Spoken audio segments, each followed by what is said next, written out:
शादी से पहले ही मैं 5 लड़कों से प्रेग्नेंट हो चुकी थी और छठी बार जब मैं प्रेग्नेंट हुई तो मेरे पति को ये सच्चाई पता चल गई।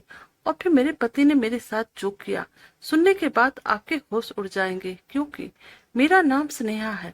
मैं अपनी मम्मी पापा की इकलौती बेटी थी। मेरे मम्मी पापा मुझे बहुत ही प्यार करते थे। मुझे जीवन में सारी खुशियां मिली थी और मैं अपने आप को बहुत ही खुशकिस्मत समझती थी। परंतु मेरी इसी खुशकिस्मती को एक दिन नजर लग गई और मेरा सब कुछ खत्म हो गया। उसमें मैं 16 साल की थी। एक दिन कुछ अचानक ऐसा हुआ जिसने सभी चीजों को बर्बाद करके रख दिया था। मैं और मेरे मम्मी पापा, हम तीनों लोग शॉपिंग करके रेस्टोरेंट से खाना खाकर घर वापस आ रहे थे कि तभी अचानक रास्ते में एक्सीडेंट हो गया और मेरे मम्मी पापा का देहांत हो गया। मेरी हालत भी बहुत गंभीर हो गई थी, किंतु मुझ समय अस्पताल पहुंचा दिया गया था, जिस कारण मेरी जान तो बच गई। और जब मुझे होश आया तो मैं चीखने चिल्लाने लगी। अपने मम्मी पापा के बारे में पूछने लगी कि मेरे मम्मी पापा कहाँ पर है। मैं तो उसके बिना एक मिनट भी नहीं रह सकती थी। वो दोनों लोग मुझे बहुत ही प्यार करते थे और मेरी बहुत ही अच्छे से देखभाल भी करते थे। परंतु इस हादसे ने मेरी जिंदगी की तमाम खुशियों को जलाकर राख कर दिया था। और मैं उस समय 16 साल की थी और स्कूल में पढ़ने जाती थी। मेरी मम्मी हमेशा मुझे समझाते रहती थी कि देखो, स्कूल में किसी से भी ज्यादा दोस्ती मत रखना, क्योंकि समय बहुत ही खराब चल रहा है। दोस्ती की आड़ में कौन तुमको दगा दे जाएगा, ये कहना बहुत ही मुश्किल है। और लड़के से तो बिल्कुल भी दोस्ती मत करना। जहां तक हो सके उससे तुम दूर ही रहना और केवल अपनी पढ़ाई पर ही ध्यान रखना, क्योंकि अभी तुम्हारे केवल अपने आने वाले करियर के बारे में ही सोचना है। अगर अभी कदम बहक जाएंगे तो फिर आगे पछतावा के अलावा कुछ भी नहीं मिलेंगे। मेरी मम्मी मुझे अच्छा खराब सब तरह की बातें समझाती रहती थी और मैं भी अपनी मम्मी की बात को अपने मन में बैठा कर रखती थी। मैं सीधा स्कूल जाती और स्कूल से सीधा घर आती थी और घर पर आने के बाद छोटी से छोटी बात अपनी मम्मी के साथ शेयर करती थी। मेरी मम्मी उन सारी बातों को बहुत गौर से सुनती थी और फिर मुझे समझाती थी क्या सही है और क्या गलत है।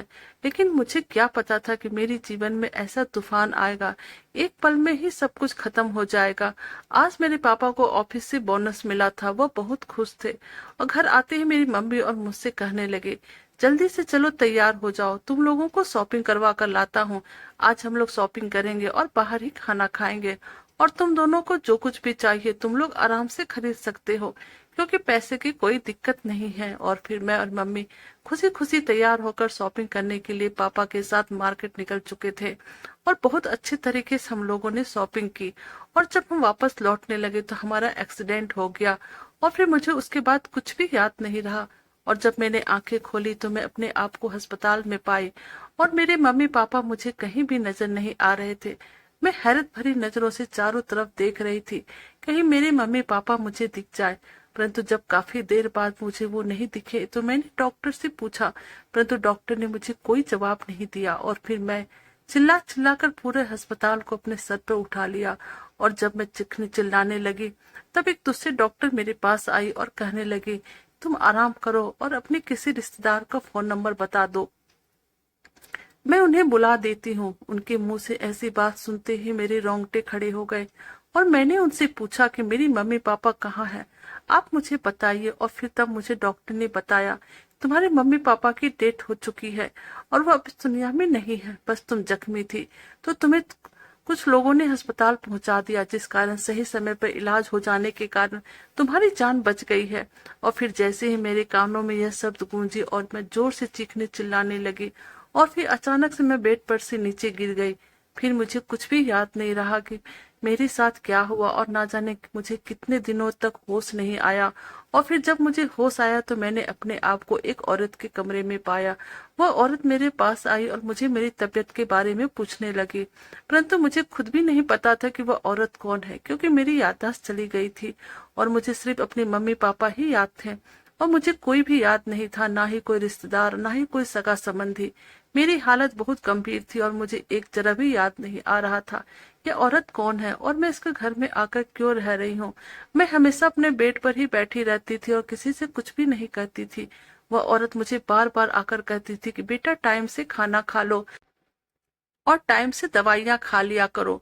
एक दिन वह मेरे पास आई और मुझे प्यार से खाना खिलाने लगी, परंतु पता नहीं मुझे क्या हो गया, मैं उसके ऊपर एकदम से चीखने चिल्लाने लगी और मैं उससे पूछने लगी कि तुम कौन हो, मुझे बताओ और मेरे पास से दूर चली जाओ, मुझे खाना नहीं खाना है। और फिर मैंने कमरे का सारा सामान इधर उधर बिखेर दी।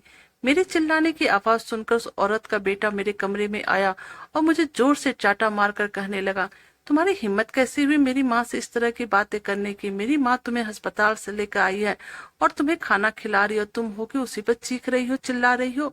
तुम यह मत भूलो कि यह मेरा घर है। और फिर जब मेरी माँ ने मुझे स्नेहा को मारते हुए देखा तो उसने आकर मुझे भी एक थप्पड़ लगा दिया और कहने लगी, तुम्हारी हिम्मत कैसी हुई इस लड़की को थप्पड़ मारने की? और फिर मुझे डांटते हुए कहा कि आज के बाद तुम यह गलती दोबारा बिल्कुल मत करना। और फिर मेरी माँ रोते हुए झूठे प्लेट बर्तन सब उठाने लगी और कमरे में टूटी फूटी सामान जो बिखरे हुए थे उसे भी समेटने लगी। और थोड़ी देर बाद पूरी कमरे की सफाई करने के बाद वो दोबारा से किचन में उस लड़की के लिए खाना बनाने के लिए चली गई। वह लड़की एक तरह से मायूस होकर बैठ गई और अब वह फिर से स्नेहा के पास गया और उसे समझाने लगा, देखो तुम अच्छे से रहा करो। फिर भी स्नेहा ने मेरी बात नहीं सुनी और मुझ पर ही चिल्लाने लगी।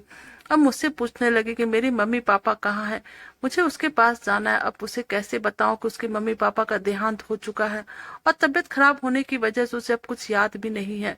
और फिर मैं उसे उसी कमरे में छोड़कर अपने कमरे में वापस चला गया।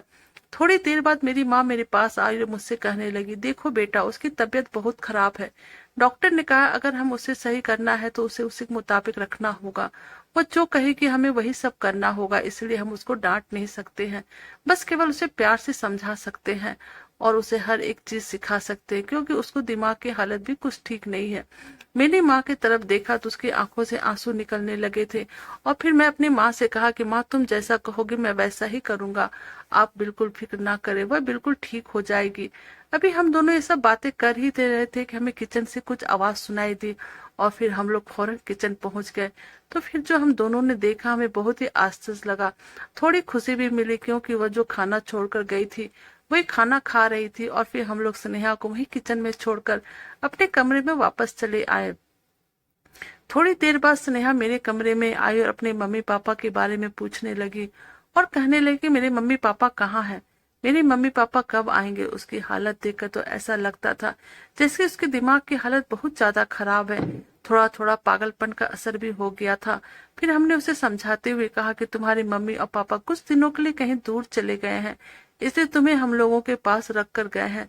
और फिर मैंने उससे कहा कि वो औरत जिस पे तुम चिल्ला रही थी वो तुम्हारी मौसी है और मैं उसका बेटा हूँ, मतलब कि तुम्हारा भाई हूँ। फिर स्नेहा कहने लगी वह औरत कहाँ है? मैंने उसे समझाते हुआ कहा कि वह औरत तुम्हारी मासी है, तुम उसे मासी माँ कहा करो। मेरी बात सुनकर कहने लगी ठीक है अब बताओ कि मासी माँ कहाँ है। मैंने उसे बगल के कमरे का रास्ता बता दिया और फिर वो मम्मी के कमरे में चली गई। अब थोड़ा थोड़ा स्नेहा भी हम लोगों से घुलने मिलने लगी थी और हम लोगों को अपना मानने लगी थी, नहीं तो पहले कुछ कहने पर तो वो पूरा घर को सर पे उठा लेती थी। कुछ दिनों बाद स्नेहा की तबीयत में धीरे धीरे सुधार होने लगा था और अब एक दिन मम्मी ने मुझे कहा कि स्नेहा को थोड़ा पार्क में घुमाकर ले आओ, उसे भी अच्छा लगेगा।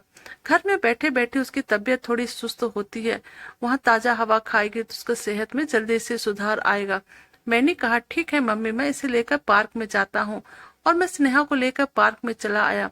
स्नेहा को देखने में तो बहुत ही खूबसूरत लड़की थी, परंतु उसकी दिमागी हालत अभी भी नॉर्मल नहीं थी। वो बिल्कुल बच्चों की जैसी हो गई थी, किसी भी चीज को लेकर कभी भी जिद करने लगती थी। उसे तो यह भी समझ में नहीं आता था कि कैसे खड़ा रहना है, कैसे कपड़ा पहनना है, उसे कुछ भी समझ में नहीं आता था। और उसका सारा देखभाल मेरी मम्मी करती थी।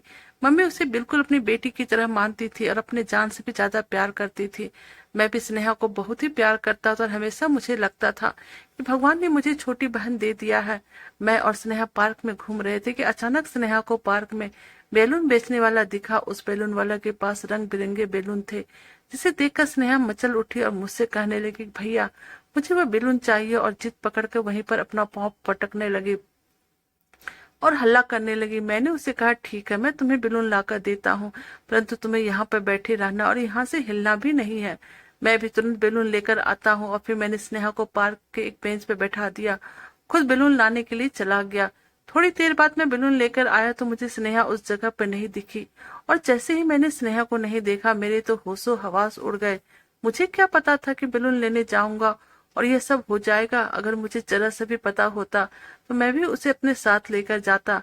मुझे बहुत ज्यादा टेंशन होने लगी। मैं स्नेहा को पूरे पार्क में ढूंढ मारा, परंतु वह मुझे कहीं नहीं मिली। और मुझे इस बात की भी टेंशन हो रही थी कि स्नेहा देखने में बहुत खूबसूरत थी, कहीं वह किसी गलत हाथों में ना पड़ जाए, उसके साथ कुछ गलत ना हो जाए। मेरा मन बार बार घबरा रहा था। मुझे अभी यह लग रहा था कि मैं घर जाके मम्मी को क्या कहूंगा कि स्नेहा कहाँ चली गई। मम्मी ने मेरी जिम्मेदारी पर स्नेहा को मेरे साथ पार्क भेजा था, परंतु मैं तो एक जिम्मेदारी निभाने लायक नहीं हूँ। अगर स्नेहा को कुछ हो गया तो मैं अपने आप को कभी माफ नहीं कर पाऊंगा, और मेरी मम्मी तो जीते जी मर जाएगी। स्नेहा के मम्मी पापा के मरने के बाद हम लोग उसकी जिम्मेदारी निभा रहे थे। मैंने पार्क में बहुत सारे आदमियों से स्नेहा का फोटो मोबाइल में दिखाकर पूछा कि आपने इस लड़की को कहीं पर देखा है, परंतु किसी ने भी कुछ भी स्नेहा के बारे में नहीं बताया। अब मैं पूरी तरह से बहुत ज्यादा घबरा गया था। कम से कम स्नेहा को ढूंढते हुए 5 घंटे बीत चुके थे, परंतु स्नेहा मुझे नहीं मिली। और फिर मैं उदास और मायूस होकर वापस घर लौटने लगी तो अचानक से मेरे सामने जो मंजर आया उसे देखकर मेरे पैरों तले जमीन निकल गई और मेरे रोंगटे खड़े हो गए। आखिर में यह सब क्या था? स्नेहा एक पेड़ के पास एकदम से बूथ बनी खड़ी हुई थी। आखिर स्नेहा ऐसे क्यों खड़ी थी? आखिर उसके साथ क्या हुआ था? मैं पूरी तरह से घबरा गया और मैं स्नेहा के पास गया, उसे पूछने लगा कि ये सब क्या है, परंतु उस बेचारी की तो दिमागी हालत ही सही नहीं थी। उसे क्या पता था कि उसके साथ क्या हुआ है। स्नेहा के पास एक और औरत खड़ी थी और जब मैं उससे पूछा कि ऐसा क्या हुआ है, उसके कपड़े क्यों फटे, तो वो औरत मुझे डांटने लगी और कहने लगी, जब तुम जानती हो कि इस लड़की की दिमागी हालत सही नहीं है तब तुम इसे लेकर क्यों आए? वह औरत बस अपनी बात कहे जा रही थी और फिर वह बोली कि जब मैं यहाँ से गुजर रही थी तब मैंने देखा कि 5 लड़के इसके साथ बदमाशी करने की कोशिश कर रहे थे, और फिर जैसे उन लड़कों ने मुझे देखा वो यहाँ से भाग गया। अब इसे क्या पता कि इसके साथ क्या अच्छा हुआ और क्या गलत हुआ है। तुम्हें यह बात समझना चाहिए था और इसे अकेला बिल्कुल नहीं छोड़ना चाहिए था। और फिर औरत मुझसे समझाने लगी कि इसकी हालत वैसे ठीक नहीं है और दिमाग भी इसका बच्चा है, जैसे है तो कोई भी इसका गलत फायदा उठा सकता है। तुम इसे घर पे ही रखा करो। और फिर यह कहकर वो औरत चली गई।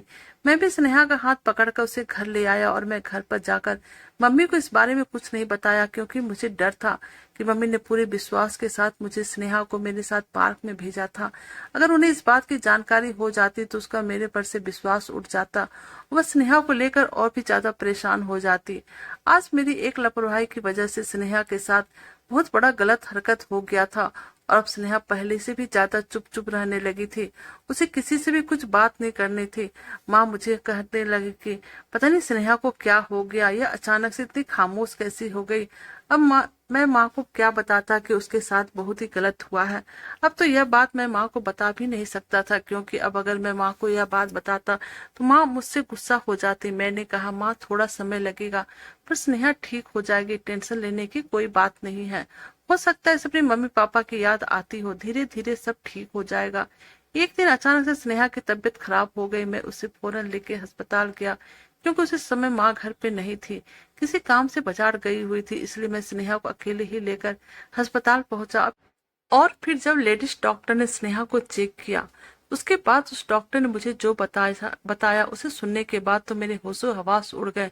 मैं कभी सपने में भी नहीं सोच सकती थी कि स्नेहा के साथ इस हद तक गलत हुआ है। अब मुझे खुद पर बहुत ज्यादा नफरत होने लगी। मैं एक लड़का था फिर भी उसकी हिफाजत ना कर सका।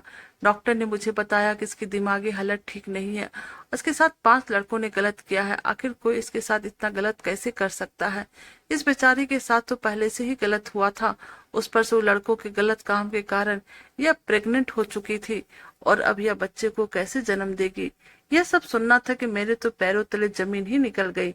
मैंने तो यह सब सपने में भी नहीं सोचा था। अब माँ को मैं क्या बताऊंगा? आखिर कब तक यह बात छुपी रह सकती है? एक न एक दिन तो सामने आकर ही रहेगी और फिर तो मैं माँ को क्या जवाब दूंगा। मैं स्नेहा को लेकर वापस घर की तरफ आ रहा था कि रास्ते में एक छोटा सा एक्सीडेंट हो गया। हम जिस ऑटो से आ रहे थे वो ऑटो ही पलट गया और स्नेहा के सर में चोट लग गई, जिसका स्नेहा बेहोश हो गई। मुझे थोड़ी सी चोट लग गया था। मैं जल्दी से स्नेहा को लेकर फिर से अस्पताल में पहुंचा और उसे एडमिट करवाया। थोड़ी देर बाद जब स्नेहा को होश आया तो वह मुझसे पूछने लगी और मुझे ऐसा लग रहा था कि अब उसे सब कुछ याद आ गया है। वह मुझसे नॉर्मल तरीके से बातें कर रही थी और मुझे लगने लगा कि उसे अब सब याद आ गया है। उसने मुझे भी पहचान लिया था कि मैं उसकी मौसी का लड़का हूँ। फिर वह मुझसे कहने लगी, भैया मेरे मम्मी पापा कहाँ हैं? उन लोगों के साथ क्या हुआ? तो मैं उसे कहने लगी, तुम्हारे मम्मी पापा का देहांत हो गया है और मैं और तुम्हारी मौसी हम तुम्हें अपने घर लेकर चले गए थे और तुम हम लोगों के साथ रह रही थी और तुम्हारे मम्मी पापा को गए हुए अब पूरे 2 साल बीत चुके हैं और अब हम दोनों घर वापस चले आए थे।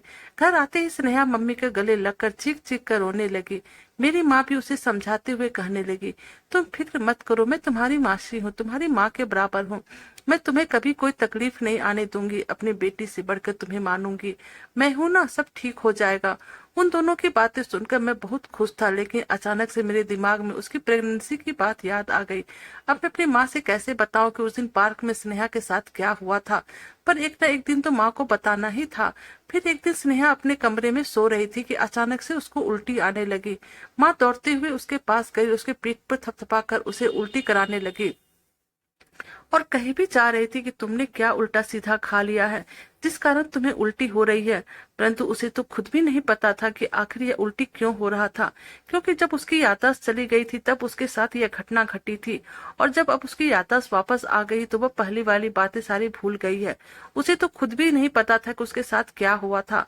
अब मैं माँ को क्या बताऊं। और उसी तरह से 3-4 महीने और हो गए और फिर मैं एक दिन माँ से कहने लगा, माँ तुम इसकी शादी कर दो।